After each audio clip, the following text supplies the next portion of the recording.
everyone. It is Tyler Bryden here. I hope everything is going well. Very excited to have a guest recording and creating with me today. I've been creating on YouTube for a little bit over a year now, and I've enjoyed it very much, but I'm lonely and I need some people to talk to. And I've found a wonderful person to talk to, not a guinea pig in a bad way, but she's coming onto this channel and she's coming into this weird domain and audience that I've built. So I appreciate you being welcoming, checking this out, and I hope to have some more people on in the future. Without further ado, I want to welcome Katya. I'll just give a little bit of context on Katya, at least from my perspective. She was nice enough through the web works of Toronto and AI and all the hype around this to invite me to a talk. And I showed up. I did my best. I felt like I was rambling and ranting, but Katya was nice enough to say, hey, you did a good job, and reconnect with me here today. So I'll take that as a sign. Katya, thank you so much for joining here. Oh, it's my pleasure. I love guinea pigs. Exactly. You're a researcher. So maybe tell a little bit about that. Would love to hear it in your own words, but you're a researcher at heart and you bring a lot of great experience in that, some perspective. And I think we want to address a little bit about this crazy question that research teams or just research individuals are asking today about, like, how can they embed technology into their workflows? Should they embed this kind of technology into their workflows?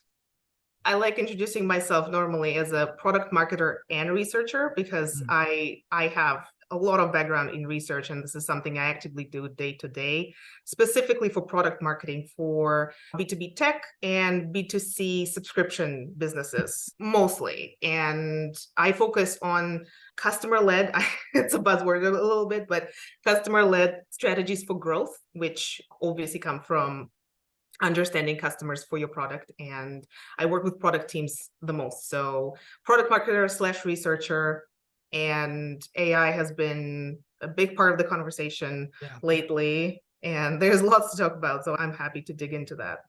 And maybe just I'm out of curiosity, so you talk about this sort of dual title or role that you're in, but obviously they're pretty intimately linked. When you engage with an organization, what does that look like? Is that focus groups? Is it one-on-one interviews? Is it survey data? What does a sort of engagement look like, the type of data that you're collecting and analyzing? Yes, it's normally one-on-one interviews and surveys. If we can, we do a mix of both. It really depends on what the client is looking for, because the idea is that I come in to do research, design research to extract insight that will empower the teams to be better decision makers, to get them unstuck, to get them moving into the direction of the strategy for their product that actually would make sense, which is impossible without understanding how customers actually use the product and how they came to use the product.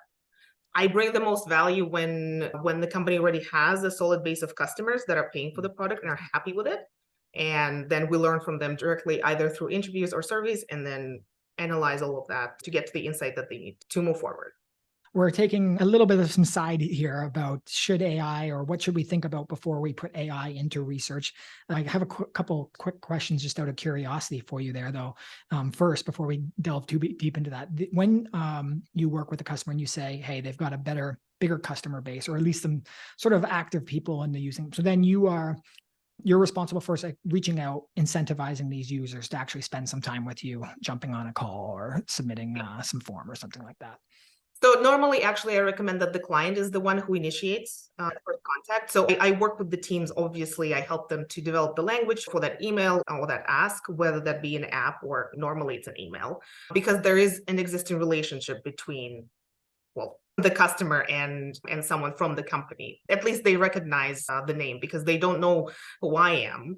I jump in when they say, yes, I will take a survey, or yes, I am excited to do an interview. Then I reach out directly and introduce myself and take over the more logistical side of things, nailing down the time, making sure that they show up. If they don't show up, I follow up.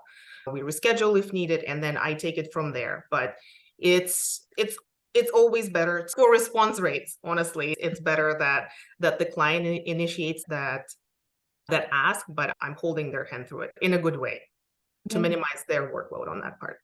And then and maybe it changes a little bit per customer, but you come in, and this actually has an impact, I find, on how you interact with technology, at least what we're seeing with some of the teams we're working with here at Speak AI, where are you coming in and the customers are giving you, for example, a preset of themes or things that they're looking at learning more about? Maybe it's why things are churning or feedback on specific product feature, and maybe again, it's a combination of both, or is it a little bit more of an exploratory where we're going to go into these interviews and question and interrogate, and then at the end, we're actually going to find what emerges? Or maybe it's a combination of both. We'd just love to hear, how that sort of goes through.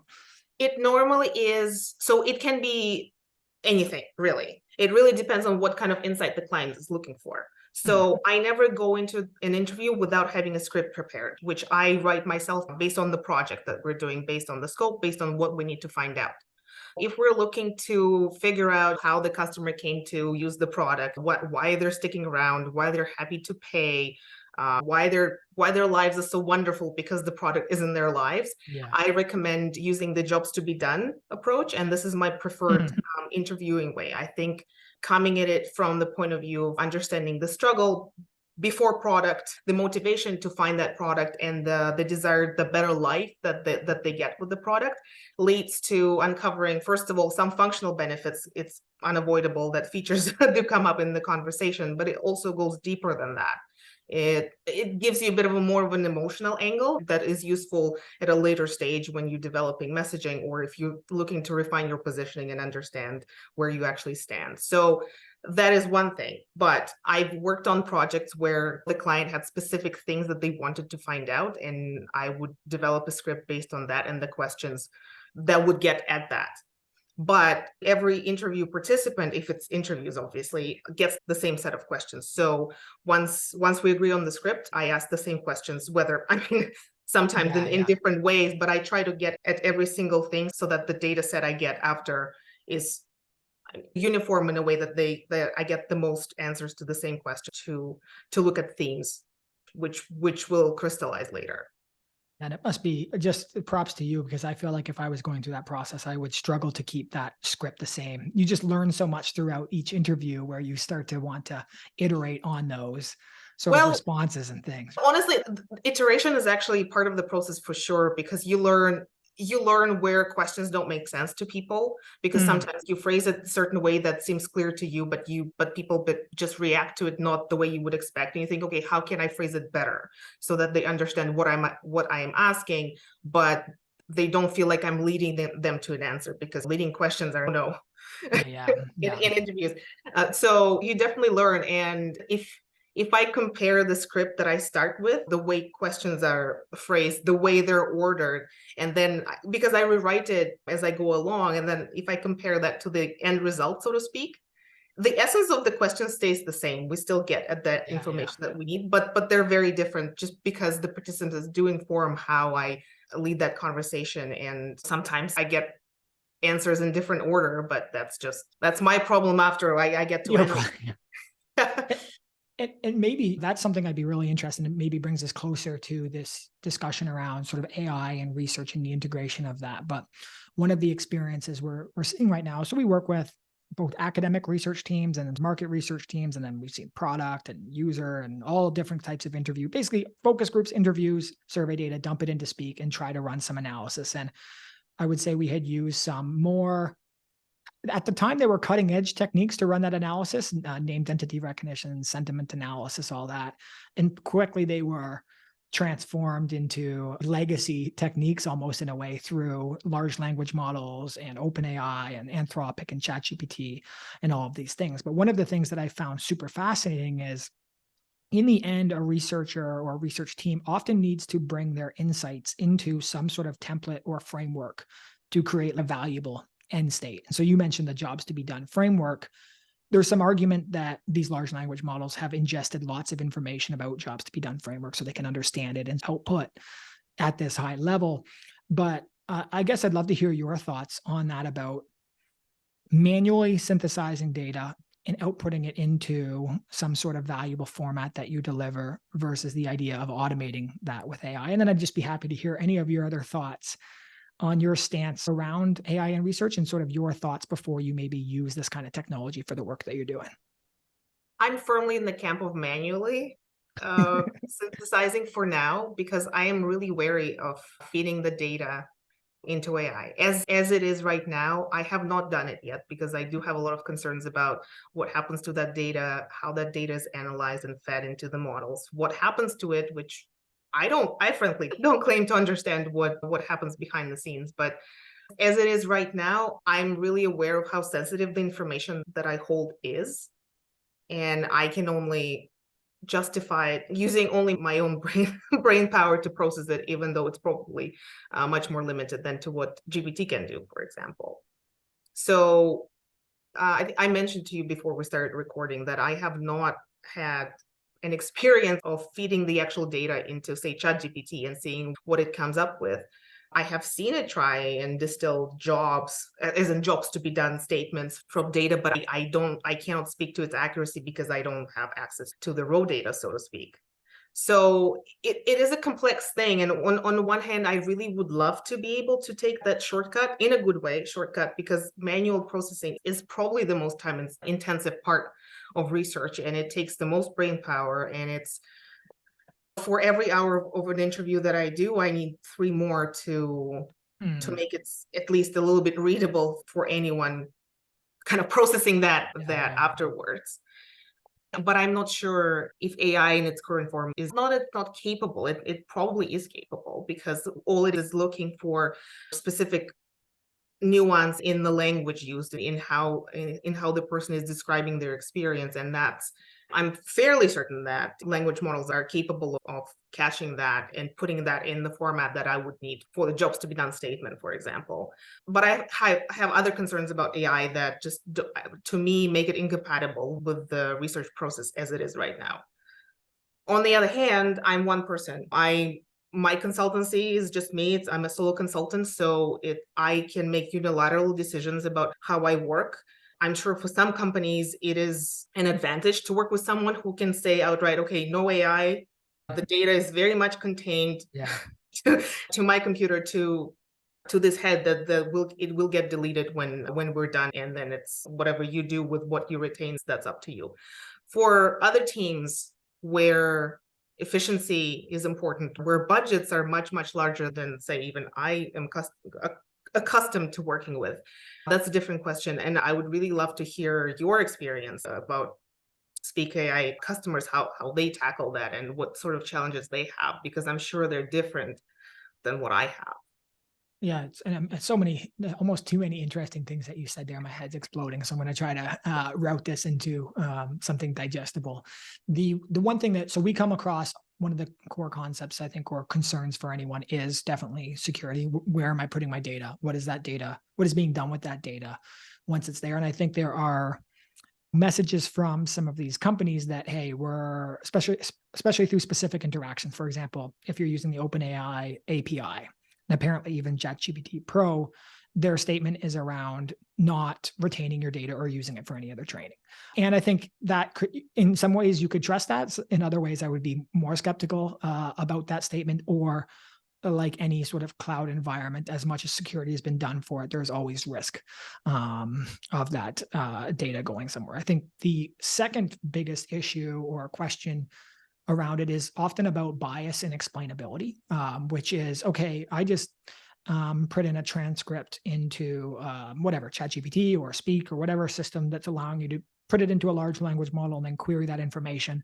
The question is, how did I arrive at that answer? How did this answer come? And you're putting yourself at risk if you are taking an answer that came from that engine, sharing that as an insight to a client or whatever. And then when they ask you how you got that, you don't have the answer for it. So I think that's the other element to it. There's a super interesting technical implementation that I'll talk about maybe at a later point that's fascinating, that allows you to understand what source material was pulled from that data. And I think at a surface level that satisfies some people, but I actually think it doesn't serve the actual desire there as much as it should, or if you look at a deeper level, just out of curiosity. What you have these sort of foundational principles that you think about security and privacy, and that's why you're not uploading data. How much of you, what percentage of you wants to? How much is that urge right now as you're seeing all this stuff happen? So what you mentioned about not knowing how GPT came up with the answer, that actually is a big one that ends up not taking so much off my plate that I can actually justify it, right? Mm. Because I need to figure out, okay, I can see what the machine told me, and I can think, okay, probably if I were the client, if I asked how that insight came to be, because I could probably see it in the data, and I'm the one who obtained the data, so I would have some understanding of where that answer came from. So I'll be like, all right, so that probably is because of X or Y, because in other interviews we see this, and this is the theme. But I'm essentially doing the work that I would normally be doing with even without ChatGPT giving me that answer. So part of me would like to check my assumptions or check my solutions, like having ChatGPT as an answer key, so to speak, to compare findings and see, okay, am I Interesting. off base? Because the machine might be off base too, because I have some more nuanced understanding maybe about something the client shared in a discovery call that would not come up in interviews, but maybe they have some insight about how the specific feature was developed or how customers requested it in the past, for example. So I do have some insight that the machine, I keep calling it the machine, that it wouldn't have. So comparing notes, I think that would be exciting. And I also, to the point of data security, I actually recognize that me not trusting OpenAI, for example, I to a degree, I actually trust them. If they say, okay, if you disable your chat history, we will not retain the data. I trust that actually, because I trust it as much as I trust any other privacy policy of any product that I'm using, because I'm on Google, I'm on LinkedIn, I'm on Zoom, I'm on all the tools, and they all claim to process data in a certain way. And I implicitly trust those claims because I'm using the products, because We I have can't. to, otherwise we wouldn't be able to do anything. Exactly. So part of me realizes that it's a bit maybe hypocritical to hold OpenAI to a higher standard than, say, Google, because Google has access to so much of my information that they definitely use for advertising and changing my experience, which is, I think this is just something that we accept as part of where we are and how we work in the 21st century. When 21st, yeah, 21st century. Yeah, I would be really curious to see how that answer came to be part, like that you said doesn't go far enough, but I would be really curious to see it, because I do think that maybe it would even put me more at ease, even though I do think that there are additional concerns about giving data to a language model where the data is not strictly mine to give. Because it's not. Exactly. Yeah. And there is an interesting trend that has happened though, which is open source releases of large language models that you can also mount locally on your computer without any interaction with the cloud environment. Basically, that interaction is only happening at the local level on your computer, and that information is being sent nowhere. And so I think, to me, what sticks out is, and it's crazy to say that, but Meta with this system Llama, which became one of the most popular large language models, continues to be iterated on and basically can be run with a license locally on the computer. And I hope I'm not getting that wrong. And there was also a company named Mistral who started a company last year, got about 113 million euros in funding, starting the company 3 weeks earlier, but they just released their first model locally that you can interact with and download, and is performing, in some cases, like outperforming ChatGPT or like GPT 3.5. So what's interesting to me are two things: is that you could have an opportunity, if you locally mount and install those, to test what the interaction layer is with a large language model locally without those concerns. So I'm wondering, do researchers move to some sort of environment like that where there literally is no connection, but the benefits of the models are so valuable, or time enhancing, or whatever value proposition there is there, that it's worth at least making that jump? And then the other one, just out of curiosity, I would be like, for example, we do demos in Speak sometimes, and we use like public focus groups that are on YouTube as a demo. And as an example, you could take the transcript of that, plug it into ChatGPT, because that's already on the internet. You could interact with that and do some sort of sample analysis just to have that interaction without worrying about client insensitivity there. Anyway, those are just two things that I'm thinking of, because, and I'm interested to hear your thoughts about, because we talk to research teams, and there's two pressures put on them to try to adopt AI into their work. One of them is internal, where they're just seeing these huge advancements in AI. And so they're like, whoa, what's happening here? We need to use this. I'll actually say there's three. The second is it's actually coming down from a top level where it's executives at that company, or maybe that firm is owned by a private equity company or whatever. And so there's a top level pressure. But then we're now recently having research firms who are working and saying their clients are pushing them to deliver insights through some AI. And maybe they're just small sample trials, or they're getting them to do a split test of manually synthesized insights versus AI. But I thought that was super interesting and is a recent trend that we've just started to see. So that just wanted to share that with you. But I'm interested too, to me, almost in a way, the fact that you are staying on this manual analysis and some of the synthesis that you're doing and using your experience is almost a differentiator. Because I think there is going to be a subsegment of this market who wants to work with people who are doing this work themselves and have built up that acumen, and for whatever very logical reasons, don't trust the engines to do that. So I'm not sure if you have any thoughts on that. And is that a lane you're picking or continuing to pick, or do you see yourselves not relapsing because you haven't done it before, but breaking down as you move forward? Okay, so much to unpack, because you gave me like three things to talk about. Okay, sorry, we're doing it to each other, so I'm sorry. Totally, no, that's fine. Totally fine. First of all, I think the locally mounted model would be something, if I ever use AI, that would be something that I'll be using 100%. Mm-hmm. And that is interesting to me, which brings me to the second part, which is exactly how much more efficient or helpful would that be for me? Yeah. And I cannot answer that. It possibly would be helpful. And this is something like I'm making a note, because I do want to test some of the things out, and depending on how cost prohibitive they are at the moment, whether I'm able to dip my toes into it and see how it works, because I would like to take a look. And the third part is that how much does it matter to the client? And I'm not even talking about the executives pushing the use of AI because it's trendy, because I see that a lot for many reasons. Not some of them are shallow, some of them are okay, maybe justified.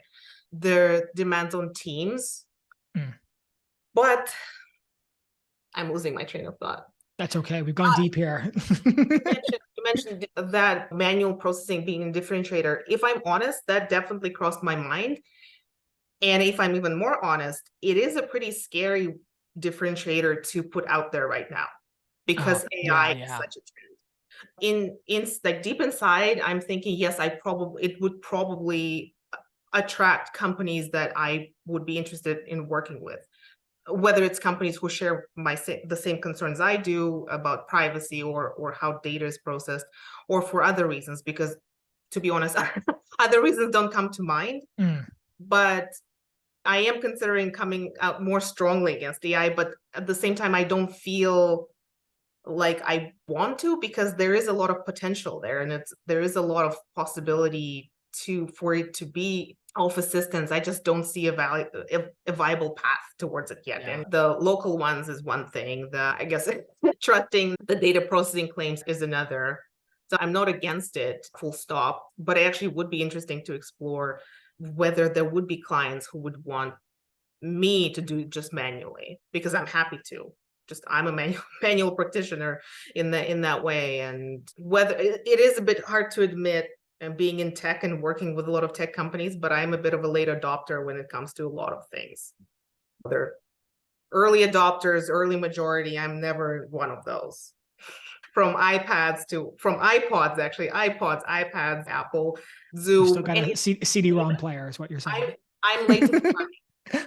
You know what? I think there's benefits to being late to the party. I think there's that idea of the cutting edge, and then there's the idea of the bleeding edge. And I actually think there's a lot of bleeding edge work going on right now. There was an example, and we're dating ourselves, but I think it was Microsoft even just yesterday said they're losing money for people using basically their Copilot or their GitHub, because the amount of usage and the cost and the compute cost and what people expect it to do for pennies is not comparable to like literally the fundamental needs on a electrical or computational level. Right. And I think we're seeing that. And I guess I'll touch into just something that I think you'll find fascinating. One of the challenges so ChatGPT, we'll just start there. A researcher will try to upload a transcript. What they very quickly realize is that if you try to upload that transcript, you will run into a character limitation where it can't digest that entire transcript. And so then you are chunking those pieces of transcripts together, and you can say, hey, I've got 5 pieces of text I'm going to copy into you. And then that's all one transcript. So treat it as such. And then I can query from there. It's that same problem that happens with a research team who, instead of one transcript, has 50 transcripts from all the focus groups and interviews. And then that's solved by, times 50.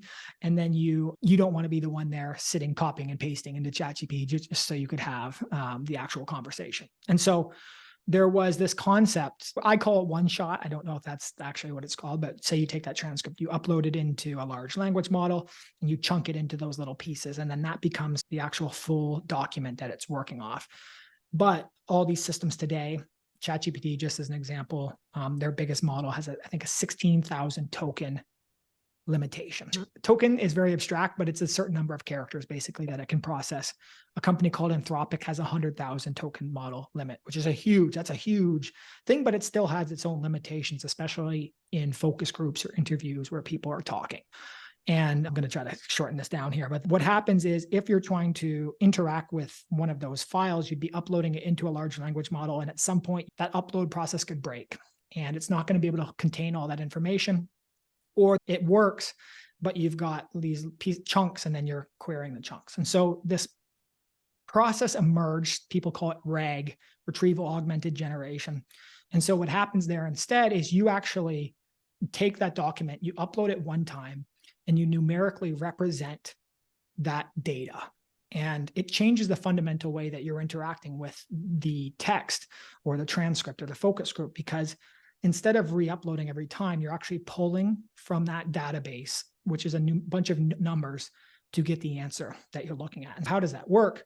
You ask a question, and it's trying to map the question that you asked to the information in that database, and then prioritize that information to fit it into that token limit to then spit out the answer.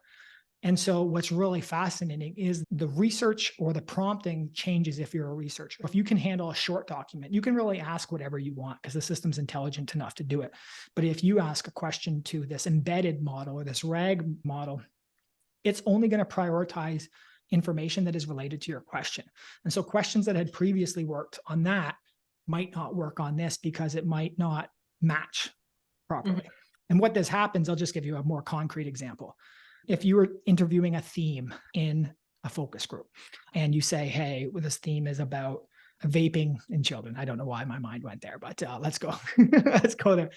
And you said, if you're a parent, what was your perception of vaping in children? And you type that as the question into the large language model, and you kept the moderators' questions in those focus groups, then it might only pull out the questions the moderator asked, because it was a one-to-one match based on what you asked. So there's this really interesting component. This is where, to me, the bias or the challenge emerges, is I'm now trusting this engine to prioritize the information that it will pull out to synthesize the analysis. And that the only way it's prioritizing that information is a semantic mapping based on the question that I asked and the information that it pulled out.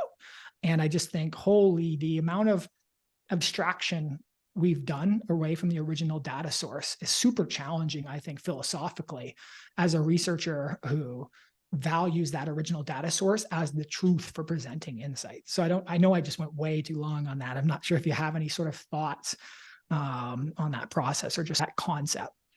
You just give me another limitation to, to argue against, right?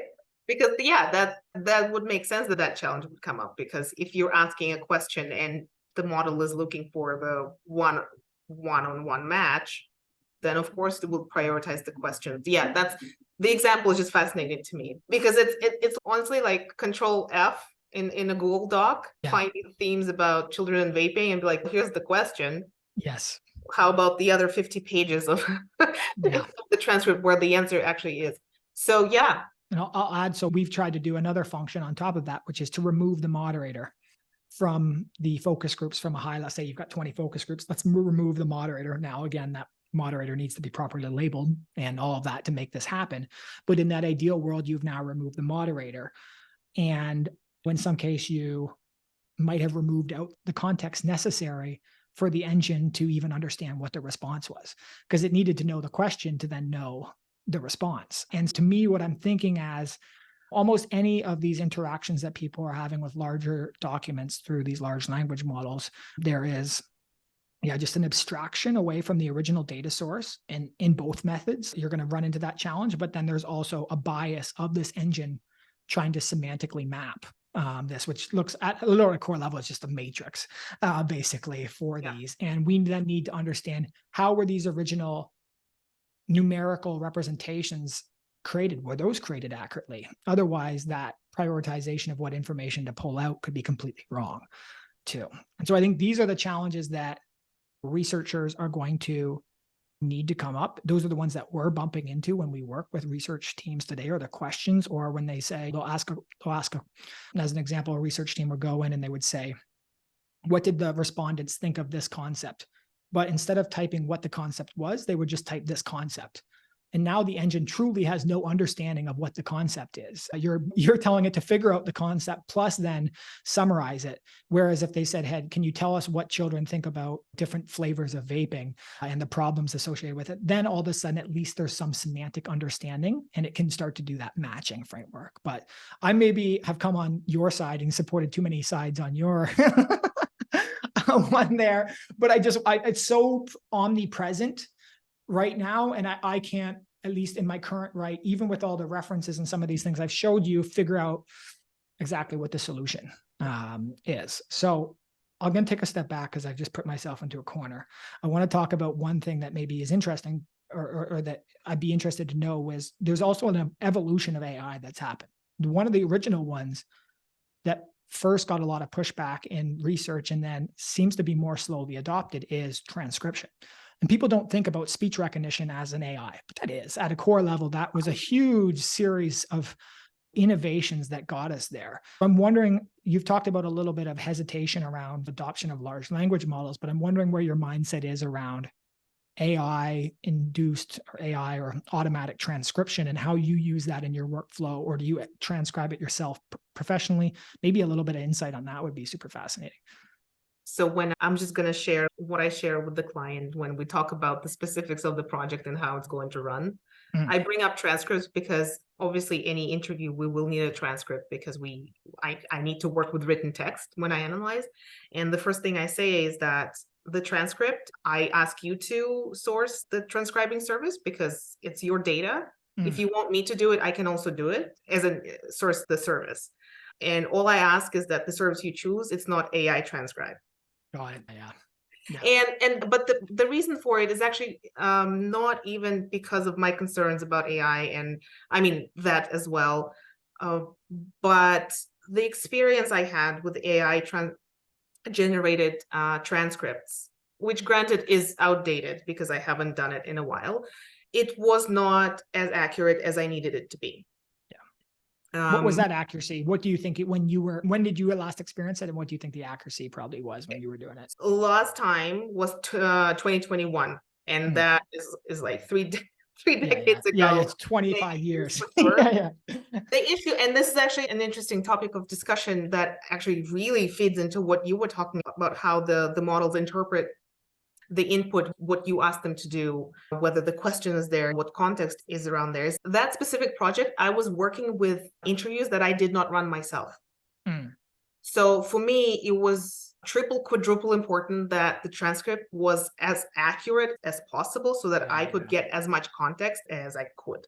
And when I got the transcripts back, I read them, and half the time I couldn't understand what terms were being used because it was highly technical also. And there was a lot of terms used were understood by both the interviewee and the interviewer. They weren't really understood by me because I had very limited context at that time. So what I had to do, I still had to go and watch the video recordings of the interviews to understand what was going on. And I ended up actually sitting down and correcting the transcripts myself, which was really labor intensive. And it was honestly like pulling hair out. For me, because it was wasting my time, frankly. I felt like I was wasting my time, and I definitely wasn't spending the time on analysis. I was wasting the time on trying to understand why there was some sort of some sort of first name kept popping up, and then it took me a while to understand that was actually an acronym that in context was pretty obviously understood, but not by the AI generated transcript and not by me until I looked it up. That was a while ago. So I haven't had a chance to actually see what AI transcripts look like right now. But right now, since I have a bit more understanding and a bit more knowledge around AI in general, I share the same concerns. Yeah, and I'm hesitant to say that since 2021, there's been a couple breakthroughs, but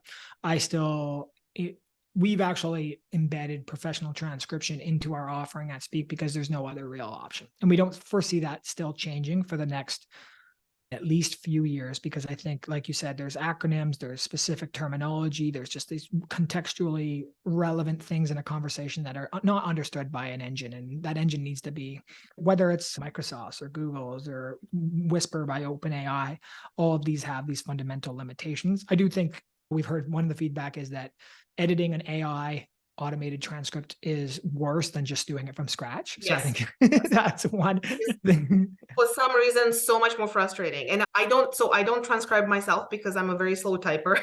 So I don't do that. So I delegate that usually. But even then, the service I've been using, they actually added AI tools into their stack. So I need to read their policy now, because I know they offered AI transcripts for much lower fees than human transcribed audio and video. But I don't know how much more they will lean towards AI fully.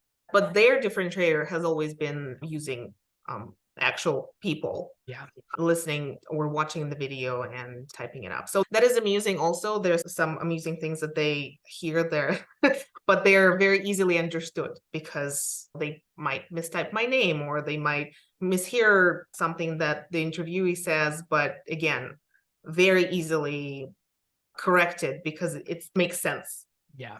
My favorite one was, we had one that was the automated AI transcript said eagle's testicles, and it was egotistical, which was the original word that was used. So you see some pretty outlandish things sometimes. I will say that there's this interesting element that we've tried to figure out through this is, if you can get someone to suffer through editing an AI transcript, then the professional transcripts gets remerged with the software, and there's a lot of advantages of that. So I think we start to see more software enabled transcription than just going into a raw Word doc.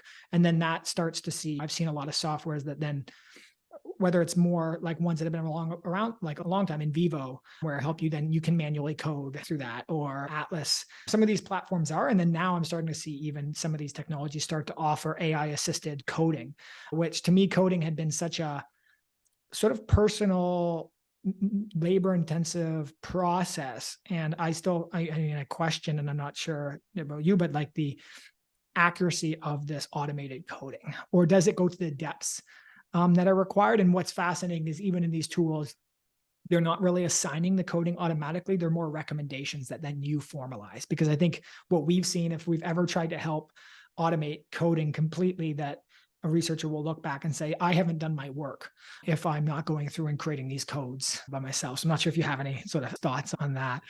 I love how you called coding personal, because to me, research analysis is also personal. It's not free of bias, because the way I look at themes and the way I analyze themes it's different. If you and I, for example, if we sat down, looked at an excerpt from the transcript and tried to distill a theme, we would come up with a slightly different interpretation. Yeah. Which is fine, because that's just how research, especially qualitative research, works. So in that way, actually, I think of research analysis, that part, a little bit like coding, because it's technical and not technical at the same time. And the question is, how much can you trust the machine to be as accurate as you want it to be, to the angle that you want to take?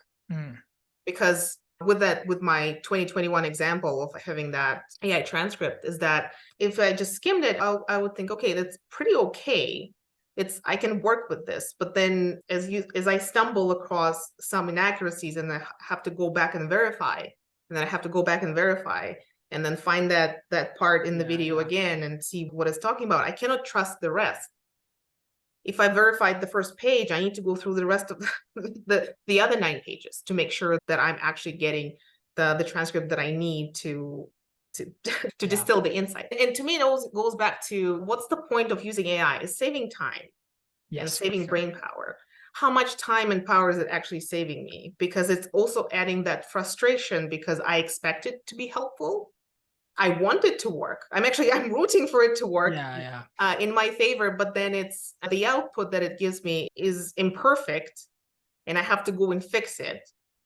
So I'd rather, and as you said, I'd rather do it myself from scratch, at least to save myself that frustration and just get into that flow of those 8 hours of organizing whatever it is that I need to organize to map up the themes. Yeah, no, I feel like I've betrayed my side in this conversation here, but I'll add just a couple quick points, I think, of why we've seen demand, even with all those shortcomings that we've both shared here together. The demand does not seem to be going away. It's like more and more, at least experimentation and testing.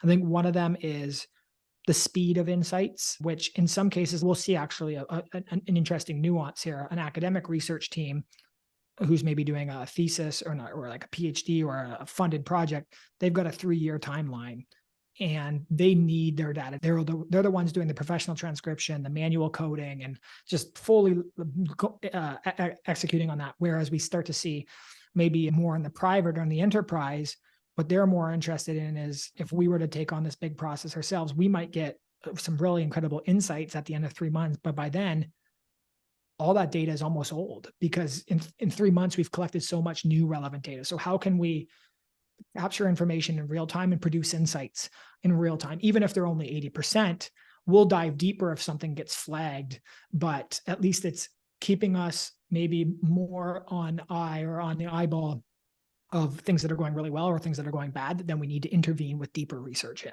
So I think that's one of the other reasons why AI can at least be a valuable asset. And I will say that when you get the data structured properly and the prompt structured properly, and there's these great ways that you can now add context to these engines to say who you are and what you're trying to achieve with this project, even before you write the prompt, you can get a response that's pretty magical. And we've seen that live on calls with researchers, with teams where they say, holy crap. And so for every frustrated person who's hung up, or maybe not hung up, but temporarily hung up the laces to wait for this thing to evolve, there's been another one who's, whether it was luck or the right timing of the engine and all this, got an incredible response. And that what kept them going on this process and kept them trying to figure this out. And I think we'll continue to see sort of case studies, both positive or good, where teams say, researchers say, hey, we adopted this, here's what we've achieved, 80% reduction, 90% of the, and for some reasons that will be good for maybe business outcomes, maybe for honoring or thinking about the process of research and what can be delivered or uncovered if you truly adhere to some of the more principles that have been rooted for so long. Maybe those might suffer. I actually don't know the full outcome of that. I think there's place for both. And honestly, using AI to keep I wouldn't call it quick and dirty research, but yeah, no, I like it. 80% better than 80% up to date, give us the broader picture or the high level of what's working, what's not. I'm all for it. And the way as you were describing it, I thought, you know what? I'm just doing different work. I'm more in the camp of deep research, not 3-year. Yeah, there are long hauls they're going in. Yeah. I don't have that luxury, neither do my clients, but we execute brilliant research projects in 6 to 8 weeks. Yeah. That are enough to move the needle for them, which aren't AI powered, not yet. But it's just, I think they're different things. And I think there's place for both. And I'm rooting for a good setup for the former. I'm rooting for AI to work. Honestly, if AI was sentient, I would, and if I was the sentient AI, I would be terrified of how much pressure there is on me to deliver beyond what's currently possible. Yeah, and it's funny. Some people they'll say, "Hey, can you please help me with this?" And other people will just bully you. You're the sentient being, and someone's being so nice and polite, saying, "Oh, you got this a little bit wrong. Can you give it me?" Other person, "Hey, now give me."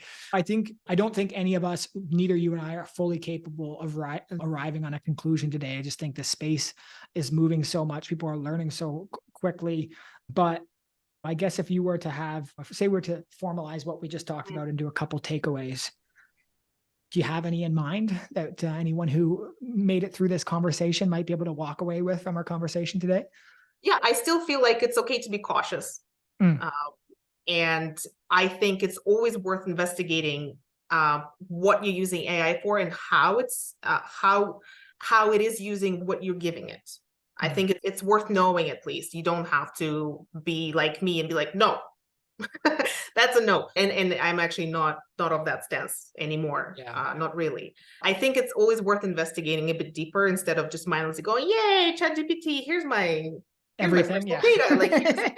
Let me tell you all about my research participants as well. I think that's worth thinking about. But on the other hand, it's also worth trying to see if that new technology can work for you in a way that it's capable of at this moment, maybe tempering your expectations, but also keeping an open mind. I think I'm getting a bit preachy. No.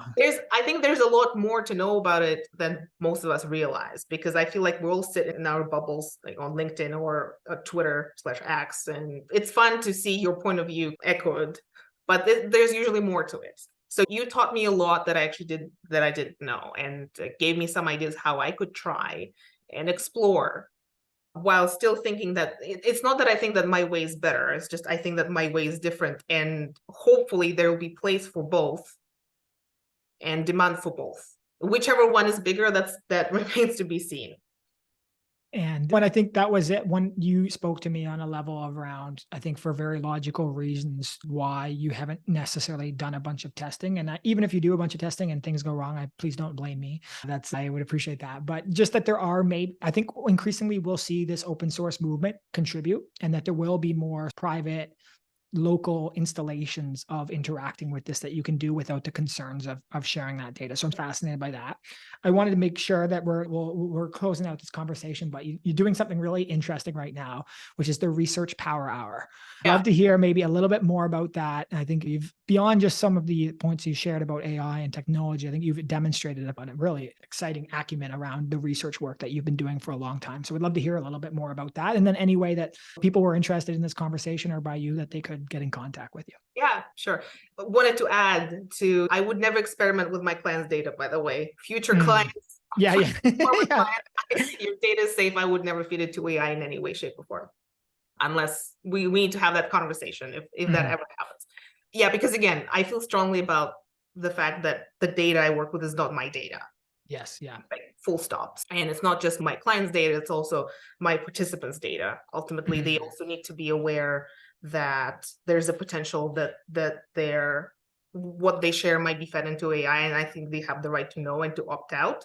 And frankly, I believe a lot of people would actually not participate Yeah. if they were specifically told. And I think that this would be a fair thing to mention. Not to mention that in some future state, it will probably be required by law. And I'll just add one element to it.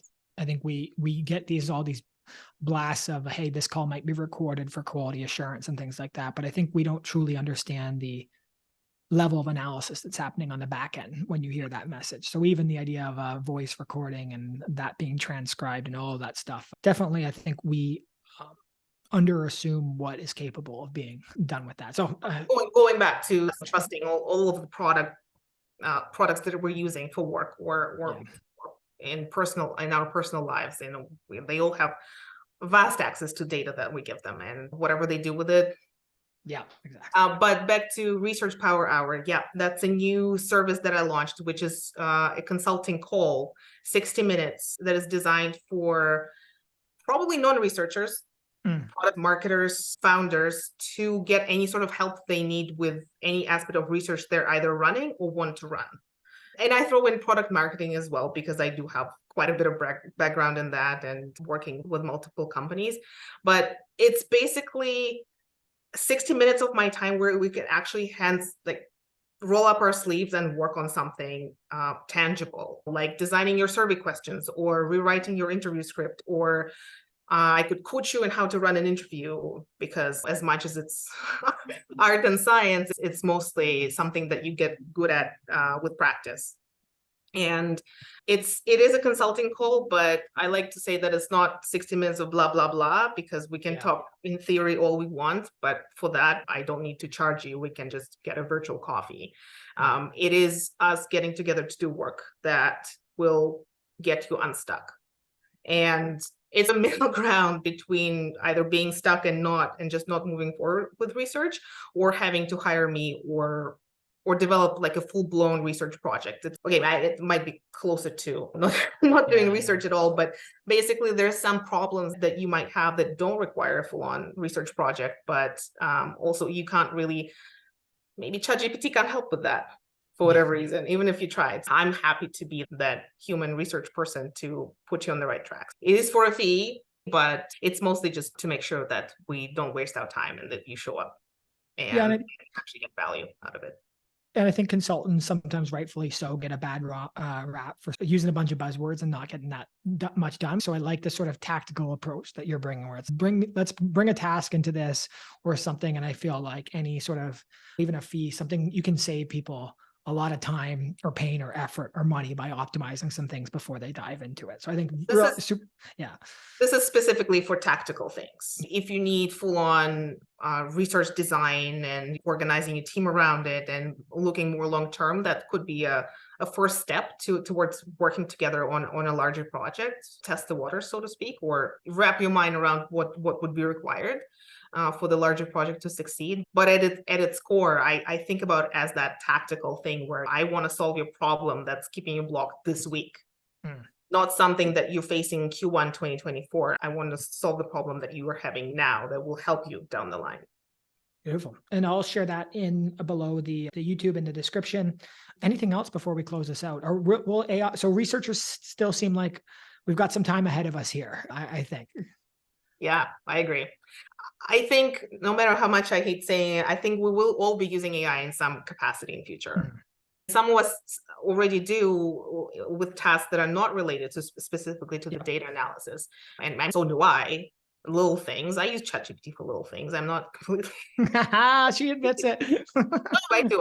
I do think it's pretty stupid, but that's probably because my prompts aren't up to snuff. Because again, I use it for fun because why not? But I'm very cautious about what I ask off it.